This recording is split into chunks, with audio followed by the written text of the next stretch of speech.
ভোটের আগে সাংবাদিক বৈঠক করে সরকারের বিরুদ্ধে ক্ষোভ প্রকাশ করলেন তৃণমূল শ্রমিক সংগঠন সমর্থিত কোচবিহার জেলা তৃণমূল রেশন দোকান কর্মচারী ইউনিয়নের সদস্যরা। সাংবাদিক বৈঠকে রেশন কর্মচারীদের মুখে সরকারের দ্বিচারিতার কথাও স্পষ্ট। এদিন কোচবিহার জেলা তৃণমূল রেশন শ্রমিক দোকান কর্মচারীরা মাথাভাঙ্গা মহকুমা প্রেস ক্লাবে এই সাংবাদিক বৈঠকটি করেন। সাংবাদিক বৈঠক করে তারা জানান 2021 সালে 16ই নভেম্বর বলা হয় প্রত্যেক রেশন দোকানে দুজন রেশন কর্মচারীকে দুয়ারে যেতে হবে, তার জন্য মুখ্যমন্ত্রী 10,000 টাকা করে দেবেন এবং রেশন ডিলারের পক্ষ থেকে 10,000 টাকা দেওয়া হবে। কিন্তু আজ পর্যন্ত কিছুই হয়নি। সেই সাথে 2025 সালের 20 জানুয়ারি রাজ্য লেবার কমিশনে ন্যায্য মজুরির আবেদন জানালে তার শুনানি চলছেই, কোনো কাজ হচ্ছে না। তাই এদিন তারা সাংবাদিক বৈঠক করেন। এমনকি ঘোষণা করা হয় পারিশ্রমিক যদি দেওয়া না হয় তাহলে পরবর্তীতে বৃহত্তর আন্দোলনে সামিল হবেন বলেও তারা জানান। আমরা কোচবিহার জেলা রেশন দোকানের পক্ষ থেকে রাজ্যের প্রত্যেকটি জেলার রেশন দোকান কর্মচারীদের আবেদন করছি, তারা নিজ নিজ জেলায় রেশন দোকান কর্মচারী সংগঠন তৈরি করবেন এবং আমাদের কোচবিহার জেলা রেশন দোকান কর্মচারীদের সঙ্গে সহযোগিতা করে আমরা রাজ্যে একটা বড় সংগঠন তৈরি করতে চাই রাজ্যব্যাপী। এটা সমস্ত জেলার কর্মচারীদের কাছে আমাদের আবেদন রইল। এছাড়াও সরকারের দ্বিচারির কথা বলেছে, আমরা সরকারের খাদ্যসাথী প্রকল্প, সরকারের একটা মমতা ব্যানার্জির স্বপ্নের প্রকল্প, সেই প্রকল্পে আমরা দীর্ঘদিন কাজ করে আসছি। এবার যেরকম উন্নয়নের সরকারি যেসব প্রকল্প রেশনের মাধ্যম দিয়ে আমাদেরকে কাজ করতে হয়, তার মধ্যে প্রথম দেখেন আমরা জগন্নাথ দেবের প্রসাদ বিতরণ, ডোর টু ডোর প্রতিটা ঘরে আমার প্রত্যেকটা জেলার কর্মচারী, রেশন কর্মচারী ডোর টু ডোর প্রতিটা ঘরে আমরা প্রসাদ বিতরণ করি, সকলের কাছে পৌঁছে দিই। বর্তমানে আরেকটা প্রকল্প চলছে, যেটা হচ্ছে উন্নয়নের পাঁচালী, রাজ্য সরকারের উন্নয়নের পাঁচালী। সেই পাঁচালীও আমরা প্রত্যেকটা ডিলারের কর্মচারী, প্রত্যেকটা আমাদের রাজ্যের রেশন গ্রাহকদের কাছে ঘরে ঘরে পৌঁছে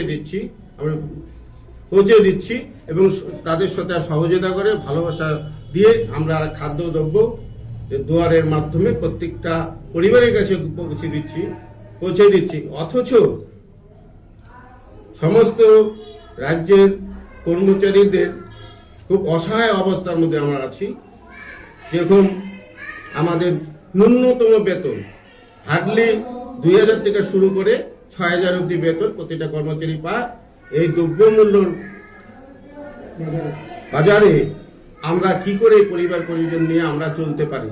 এটা সরকারের কাছে আবেদন যাতে এই বিষয়টাকে একটু বিবেচনা করা হোক এবং সরকারের যত প্রকল্পগুলো আছে সব ডিলারদেরকেই দেয়, কিন্তু কাজ তো করি আমরা। কটা ডিলার যায় বাড়িতে পৌঁছে দেয় এই সরকারি প্রকল্পের উন্নয়ন? এই যে দুয়ারে রেশন, আমরা প্রত্যেকটা কর্মচারী সমস্ত গ্রাহকদের সাথে সুসম্পর্ক রেখে টাইমলি তাদের কাছে খাওয়া পৌঁছে দিচ্ছি। চাল, আটা, সরকারি যেগুলো বরাদ্দ আসছে সব আমরা দিচ্ছি এবং সরকারের থেকে আমরা আবেদন করব এই অসহায় কর্মীগুলার অবস্থা বিবেচনা করার জন্য। মুখ্যমন্ত্রী ঘোষণা করেছিলেন 21 সনে যে প্রত্যেকটা রেশন দোকানে 2,002 করে কর্মচারী আছে, কোন দোকানে 3টেও আছে, কিন্তু প্রত্যেকটা কর্মচারী সরকার থেকে 5,000, 5,000, 10,000 আর ডিলার দিবে 5,000, 5,000, 10,000। এই আমাদের তাহলে 10,000 টাকা বেতন হওয়ার কথা ছিল। বাস্তবে আজ অব্দি আমরা সেটা পাইনি। এই আবেদনটাই আমরা রাজ্যের সরকারের কাছে আবেদন করছি। বিভিন্ন সময় আমরা গেছি, তাদের সাথে কথা বলেছি, কলকাতাও গিয়েছিলাম, ডাইরেক্টরের সাথে ডেপুটেশন দেওয়া হয়েছে, কিন্তু সুফল এখনো কোনো অবধি আসেনি। তাই আবেদন যে আমাদেরকে একটু সুস্থ ভাবে ডাল ভাত খাওয়ার একটা ব্যবস্থা করে দেওয়ার জন্য আমরা সরকারের কাছে আবেদন রাখছি। যে টাকাটা বরাদ্দের কথা ঘোষণা করা হয়েছিল সেটা যদি আপনাদের পরবর্তীতেও দেওয়া না হয় তারপরে আপনাদের পদক্ষেপ কি থাকছে? আমাদের যদি সেই টাকাটা পরবর্তীতে দেওয়া না হয় তাহলে আমরা একটা বৃহত্তর আন্দোলনে নামবো। দরকার পড়ে গণবন্টন ব্যবস্থা আমরা স্তব্ধ করে দেব। কি নাম আপনার? আমার নাম তাপস মহন্ত, আপনি সংগঠনের সংগঠনের ভাইস প্রেসিডেন্ট। রেশন দোকান কর্মচারী ইউনিয়নের পক্ষ থেকে একটি বিশেষ ঘোষণা। পশ্চিমবঙ্গ রেশন দোকান কর্মচারীদের এই মর্মে ঘোষণা করছি যে রেশন দোকান কর্মচারীদের বঞ্চনা ও রেশন ডিলারদের অবহেলা ও মাননীয় মুখ্যমন্ত্রীর দ্বিচারিতা সব মিলে আমাদের মিশে দিয়েছে এক জীবন বিভীষিকা ও মরণ যন্ত্রণা। তাই সমস্ত রেশন দোকান কর্মচারীরা সজাগ ও সহযোগিতা করে আমাদের সহযোগিতা করে। দাবিসমূহ 2021 সালের 16 নভেম্বর প্রত্যেক রেশন দোকানে 2 জন কর্মচারীকে দুয়ারে যেতে হবে। তার জন্য মাননীয় মুখ্যমন্ত্রী 10,000 টাকা দেবেন ও রেশন ডিলার পক্ষ থেকে 10,000 টাকা দেবেন, কিন্তু আজ পর্যন্ত কিছু হয়নি। আমরা 2025 সালের 20/1/2025 আমরা রাজ্য লেবার কমিশনে ন্যায্য মজুরির আবেদন জানাই। তার শুনানি চলছে, কোনো কাজ হচ্ছে না। 31/3/2024 খাদ্য ভবনে ডেপুটেশন দেই। 31/7/2025 নবন্ধ ভবনে ডেপুটেশন দেই। 5/6/2023 খাদ্য ভবনের সেক্রেটারিকে ডেপুটেশন দেই। 20/1/2025 শ্রম দপ্তর ও শ্রম কমিশনার, শ্রম সেক্রেটারি সবাইকে ডেপুটেশন দেই। কুচবিহার ডিএমডিসি থেকে কলকাতা খাদ্য ভবন, লেবার কমিশনার ও নবান্ন সব জায়গায় ব্যর্থতা প্রকাশ পায়। তারপরে আমাদের কর্মসূচি পরবর্তীতে আমরা দুর্বার আন্দোলনে পৌঁছে দিতে চাই। আপনারা এখানে 3টি নাম্বার দিলাম, এই নাম্বারগুলোতে যোগাযোগ করুন।